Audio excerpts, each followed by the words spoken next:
ዛሬ ድንግል ማርያም ያደረገችውን ተአምር እናያለን። እንግዲህ ተአምር ዓለምን እያነጋገረ ያለ ተአምርና ብዙዎችም የተፈወሱበት የድንግል ማርያም ድንቅ ስራ ነው።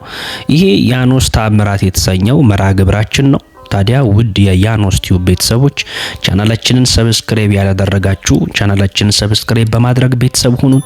ለእናንተ ቀላል የሚመስል ነገር እኔን ግን የተሻለ ነገር እንድሰራ ያበረታታኛል። ደግሞ በዛ ላይ አብዛኞቻችሁ ቪዲዮን ከምታዩት አብዛኞቻችሁ ሰብስክራይብ ሳታደርጉ ነው ቪዲዮን የምትጀምሩትና ላይክ የምታደርጉት። ስለዚህ ሁላችሁም ቻናሌን ሰብስክራይብ በማድረግና የደወል ምልክቷንም በመጫን ቤተሰብ ሁኑ። ቤተሰብ የሆናችሁ ደግሞ ሼር ላይክ በማድረግ አብሮነታችሁን አሳዩኝ። ያላችሁንም ደግሞ ሐሳብ አስተያየት፣ እንደዚሁም ደግሞ ጥያቄ በኮሜንት ሴክሽን ላይ ብታስቀምጡልኝ ይደርሰኛል ማለት ነው። ወደ ቪዲዮ ስንመለስ ዛሬ እንግዲህ ዓለምን እያነጋገረ ያለው ድንግል ማርያም በጼዴን ያደረገችውን ተአምር ነግራችኋለሁ። እንግዲህ እንደምታውቁት እግዚአብሔር አምላካችን በፈቀደላቸው መጠን ሁሉ ቅዱሳን ማድረግ የሚሳናቸው ነገር የለም። ማን በፈቀደላቸው? እግዚአብሔር አምላካችን በፈቀደላቸው። እግዚአብሔር ለፍጥረቱ ልዩና ድንቅ ተአምሮችን ማድረግ የሚችል አምላክ ነው።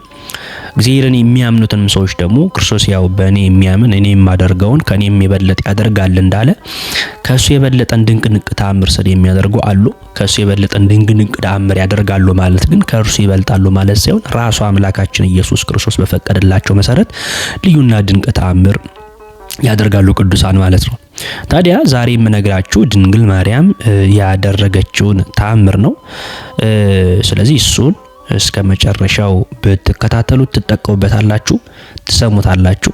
ምናልባትም የድንግል ማርያምን ምልጃና ጸሎት ሰምታችሁ በእናንተ ሕይወትም ድንቅና ልዩ ተአምር ሊደረግ ስለሚችል ይህንን ቪዲዮ እስከ መጨረሻው ተከታተሉ።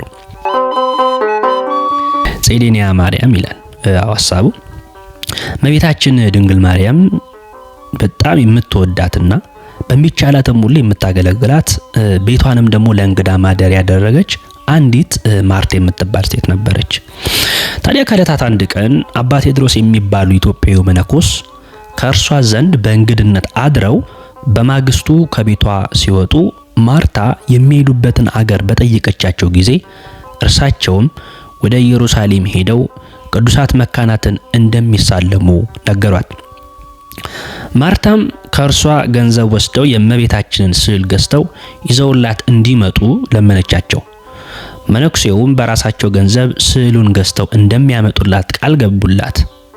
አባ ቴዎድሮስ ኢየሩሳሌም ደርሰው ቅዱሳት መካናትን ከተሳለሙ በኋላ ስዕሏን ሳይገዙ ወደ አገራቸው ለመመለስ ጉዞ ጀመሩ።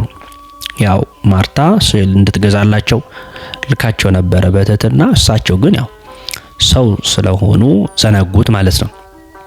ያን ጊዜም ስዕል መግዛትን ለምን ረሳ የሚል ልብ በሉ።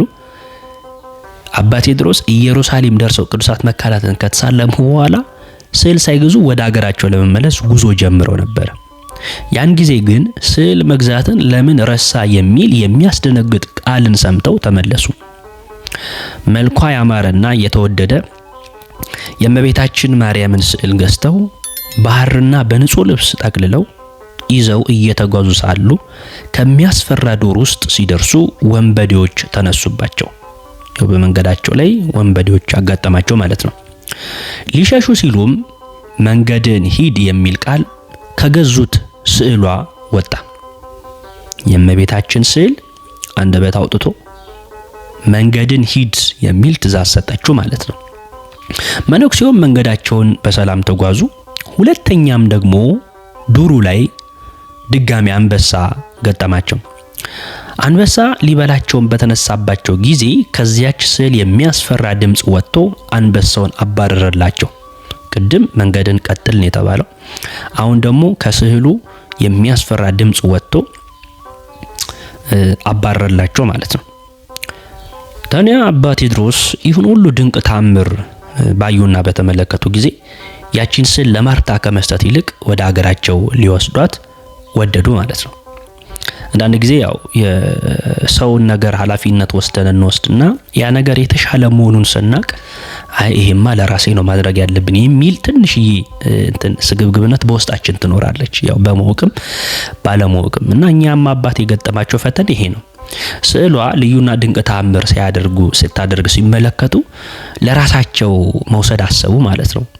ስዕሉ ለአደራ ለላከችው ማርታ ከማድረስ ይልቅ እኛ አባት ከስዕሉ ድንቅ ልዩ ተአምር ሲመለከቱ ለማርታ ከመስጠት ይልቅ ወደ አገራቸው ሊወስዷት እንግዲህ አሰቡ ማለት ነው።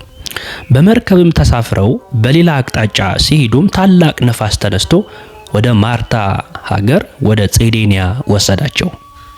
ተአምሩ እንግዲህ ወደ ሌላ ሀገር ልክ እንደ ዮናስ እንደ ነብዩ ዮናስ ሊሸሹ ሲሉ በነፋስ አማካኝነት ወደ ራሷ ወደ ማርታ ሀገር ወደ ጼዴንያ ወሰዳቸው ማለት ነው። ከመርከብም ወርደው ከብዙ እንግዶች ጋር ወደዚያች መበለት ቤት ደረሱ። ነገር ግን ማንነታቸውን ለማርታ አልገለጡላትም፣ እርሷም አላወቀቻቸውም ነበር።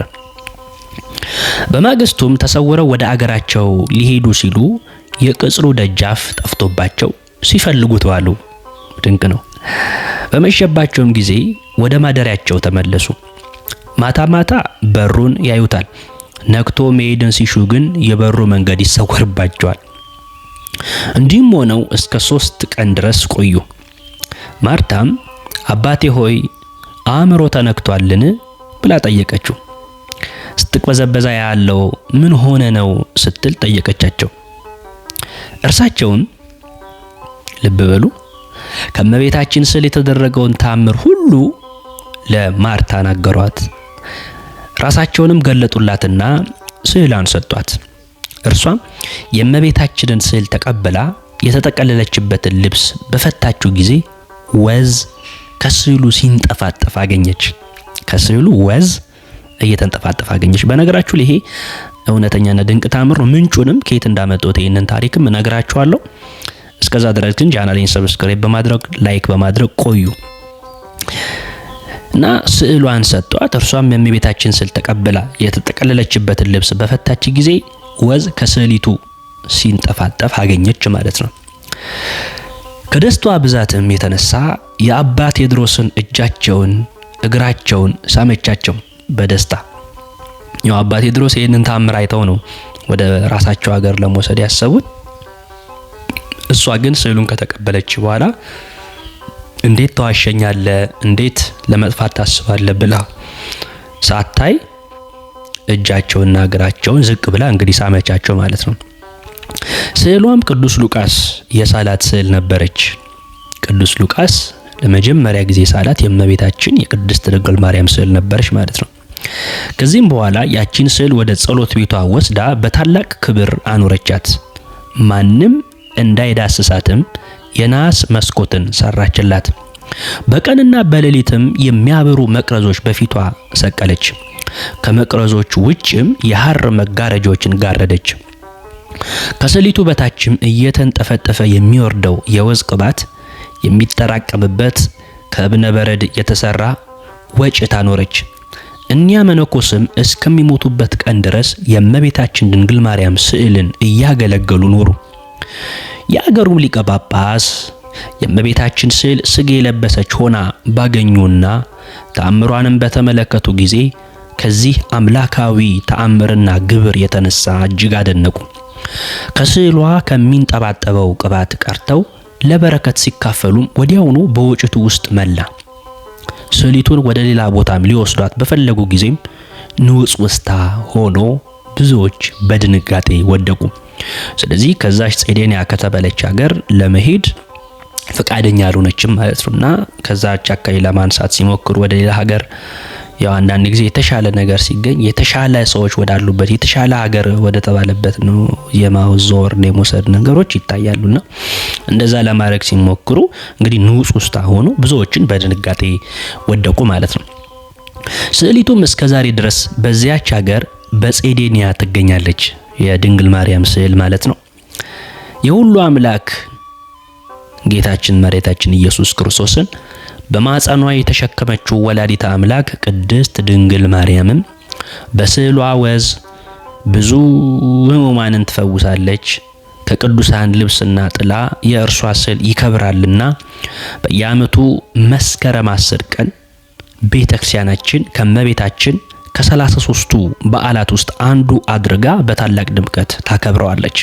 እንደምታውቁት እመቤታችን ቅድስት ድንግል ማርያም 33 በዓላቶች አሏት። በተለይ ደግሞ ከ33ቱ በዓላት እኛ ክርስቲያኖች ቢያንስ አምስቱን እንድናከብራቸው እንግዲህ ታዛለች ራሷ ድንግል ማርያም ማለት ነው። በቀጣይ ቪዲዮ እንግዲህ አምስቱን የድንግል ማርያም ማክበር ያለብን እንደ ክርስቲያን ማክበር ያለብን ነገሮች ምንድናቸው የሚለውን ይዘን እንመጣለን በቀጣይ ቪዲዮ ማለት ነው። ታዲያ ግን እመቤታችን ቅድስት ድንግል ማርያም ይህንን ተአምር በጼዴንያ በስዕሏ የገለጠችበት ተአምር ነው ማለት ነው እና ይህንን ደግሞ በዓል በቤተክርስቲያናችን ማለት ነው በጣም በታላቅ ድምቀት በጣም በአክብሮት ይከበራል። ባይገርማችሁ በኢትዮጵያም እጅግ በጣም ትታወቃለች ጼዴንያ ማርያም። እንደውም የተለያዩ ዝማሬዎች አሏት ይዘመርላታል። ከነዛዎች መካከል አንዱን ስነግራችሁ ጼዴንያ ማርያም ጼዴንያ ማርያም ታላቅ ነሽ ዘላለም ክብርሽም ገነነ በዓለም ገዝግሼ መጣሁኝ ንኢ ድንግል ማለዳ ቤትሽ ንኢ ድንግል ዝክርሽን አስቤ ንኢ ድንግል ቀስቅሶኝ ፍቅርሽ ንኢ ድንግል እንደ አባ ቴዎድሮስ ቅዱስ ስዕልሽ እንደ ደጓ ማርታ ቅዱስ ስዕልሽ ነፍሴ ተደሰተች ቅዱስ ስዕልሽ ስዕልሽን አይታ ቅዱስ ስዕልሽ ሽፍታው ክንዱ ዛለ ባንቺ ብርሃን አንበሳው ተረታ ባንቺ ብርሃን ባስፈሪው በረሃ ንኢ ድንግል አዛኝቷ መጣ ንኢ ድንግል ሉቃስ የሳላት ቅዱስ ስዕልሽ ስመኛት ነበረ ቅዱስ ስዕልሽ ዛሬ ተሳለምኳት ቅዱስ ስዕልሽ አሳቤ ሰመረ ቅዱስ ስዕልሽ የሚል መዝሙሩን ነው እንደ ግጥም ያነበብኩላችሁ ማለት ነው። በኢትዮጵያም እንግዲህ ትታወቃለች፣ ዝማሬም ተዘምሮላት እንግዲህ በዓለም ተከብራለች ማለት ነው። በሌሎችም ሀገሮች በሶሪያም በታላቅ ድምቀት ጼዴንያ ማርያምን እጅግ በጣም ያከብሯታል። እንደውም ብዙ ሰዎች የሚፈወሱባት በወዟ እንግዲህ ብዙዎች እየተፈወሱባት ያለበት ሁኔታ ነው ያለው ማለት ነው እና በኢትዮጵያም እጅግ በጣም ልክ እንደሌሎቹ ሀገራት ጼዴንያ ማርያምን እጅግ በጣም አድርጋ ታከብራለች ማለት ነው። ባይገርማችሁ ይሄ ከዚህ ስዕል አድኖ የሚንጠባጠበው ወዟ የእመቤታችን ወዟ ብዙዎች ከካንሰር ከኤችአይቪ እየተፈወሱበት ያለ ተአምር ነው። የድንግል ማርያም ተአምሯን የምትገልጥበት የድንግል ማርያም ስዕል አድኖ ውስጥ የሚወጣ ወዟ ነው ማለት ነው። ወዟ በአንድ ብልቃጥ ውስጥ ተቀምጦ ሰዎች ሲወስዱት ብልቃጡ ድጋሚ ሞላ ነበር ወዲያው ማለት ነው። እንደውም በጣም የኢትዮጵያ ኦርቶዶክስ ተዋሕዶ ቤተክርስቲያን ቲቪ ላይም ቀርቧል ይሄ ታሪክ። ማህበረ ቅዱሳንም አቅርቦታል። የተለያዩ የግብጽ ሚዲያዎችም ዘግበውታል። ማነው ዶክተር ሮዳስም ሰርተውበታል በዚህ ሐሳብ ዙሪያ ማለት ተአምር ስለምታደርገው የእመቤታችን የቅድስት ድንግል ማርያም ስራ ድንቅ ነገር ዘግበውታል ማለት ነው። እናም እመቤታችን ቅድስት ድንግል ማርያም በእርግጥ ተአምሯ ብዙ ነው። ከዚህ በኋላም በሚኖሩን መርሃ ግብሮቻችን ልዩና ድንቅ ተአምራቶችን ይዘን እንቀርባለን። እንግዲህ የእመቤታችን የቅድስት ድንግል ማርያም አማላጅነት የልጇ የወዳጇ የጌታችን የአምላካችን የመድኃኒታችን ኢየሱስ ክርስቶስ ቸርነት አይለየን። ምንጫችን በነገራችሁ ላይ ምንጭ መጽሐፈ ስንክሳር ዘወርኀ መስከረም ነው ማለት የራሴ ወይም ደግሞ ራሴ መናገር የፈለጉት ተአምር ሳይሆን ስንክሳር ላይ በቤተክርስቲያናችን እንግዲህ ከመስከረም እስከ መስከረም የምትጠቀመው የዓመቱ ስንክሳር አለ። በቀን ቅዱሳኑ ያደረጉት ተአምር ማን በዛ ቀን እንደሚታሰብ ማን በዚህ ዕለት እንደሚታሰብ እንግዲህ ቤተክርስቲያናችን የፈቀደችው ያወቀችው ስንክሳር የሚባል የቅዱሳን ገድል የቅዱሳን ተአምር የተጻፈበት መጽሐፈ ስንክሳር የሚባል አለና ምንጭ ያደረኩት እንግዲህ መጽሐፈ ስንክሳር ዘወርኀ መስከረም ላይ ቀን 10 ላይ ሄዳችሁ ስታነቡ እንግዲህ የምታገኙት ልዩና ድንቅ ተአምር ነው። እናንተ ደግሞ የበለጠውን ገብታችሁ በማንበብ የቅዱሳኑን ተአምራት እዛ ላይ ማንበብ ትችላላችሁ። ማግኘት የማትችሉ ግን ስለማን ልስራላችሁ ስለማን መስራት እንዳለብኝ ብትነግሩኝ በኮሜንት ብታሳውቁኝ እኔ እሰራላችኋለሁ ማለት ነው። ስለማለት ስራ ቀጣይ እንግዲህ በቀጣይ ቪዲዮ እንገናኛለን ማለት ነው። ስለዚህ በመጨረሻ የምሎ ማለት ነው ውድ የአኖስ ቲዩብ ቤተሰቦች ይህ ቻናል እጅግ በጣም እያደገ ያለ ቻናል ነው። ስለዚህ ቻናላችንን ሰብስክራይብ በማድረግ ቤተሰብ በመሆንና የደውል ምልክቷን በመጫን አብሮነታችሁን አሳዩኝ። ቤተሰብ የሆናችሁ ደግሞ ይህንን ቪዲዮ ላይክ በማድረግ ብዙ ሰዎች ጋር ደርሶ ደግሞ እንዲማሩበት ሼር በማድረግ እንግዲህ አብሮነታችሁን አሳዩኝ። ያላችሁን ሐሳብ አስተያየትና እንደዚሁም ደግሞ ጥያቄ እንድሰራላችሁ እንዳቀርብላችሁ የምትፈልጉትን ጥያቄም ሆነ ሐሳብ አስተያየት በኮሜንት ሴክሽኑ ላይ ብታስቀምጡልኝ ይደርሰኛል ማለት ነው። ስለነበረን ጊዜና ቆይታ ሁሉ የአምላካችን የልዑል እግዚአብሔር ስሙ የተመሰገነ ይሁን። እናንተ ይሄ ምንጭ ያደረኩትን መጽሐፈ ስንክሳርን ዘወራ መስከረምን ገብታችሁ ብታነቡ እኔ ከነገርኳችሁ የበለጠ ጽሑፍ እና ማብራሪያ ማግኘት ትችላላችሁ ማለት ነው። ወስብሐት ለእግዚአብሔር። ይቆየን።